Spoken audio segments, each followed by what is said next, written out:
Israel, 2002. The West Bank has become a war zone.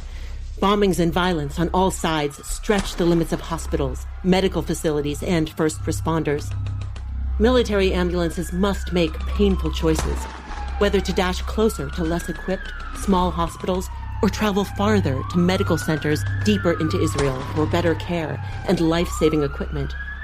For badly wounded patients, the wrong choice could mean death.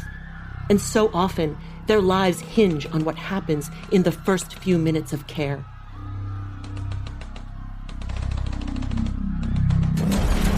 A bomb blast has ripped through a small West Bank town. A military ambulance roars up to a small home, the front of the building reduced to rubble. An Israeli teenage boy is lying on the front steps. His frantic mother, Talia, runs up as 2 EMTs rush out from the ambulance. Help him!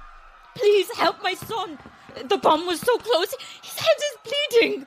Eli Heyman, an Israeli military doctor with a strong jaw, receding hairline, and experience beyond his years, hustles out of the ambulance behind the EMTs towards the steps of the battered building. Talia approaches them.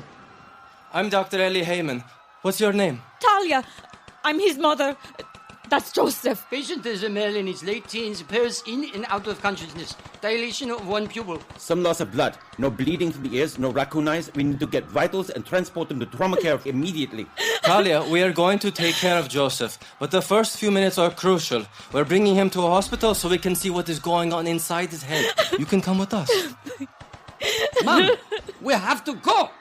They hurriedly load Joseph into the ambulance and barely get the doors closed before the ambulance rushes off. Joseph was just standing on the steps and then... Dr. Eli, what happened to my son? We aren't certain yet. We need to look inside his head when we get to the hospital. Do it now! Talia, we can't examine his head here because we don't have the equipment.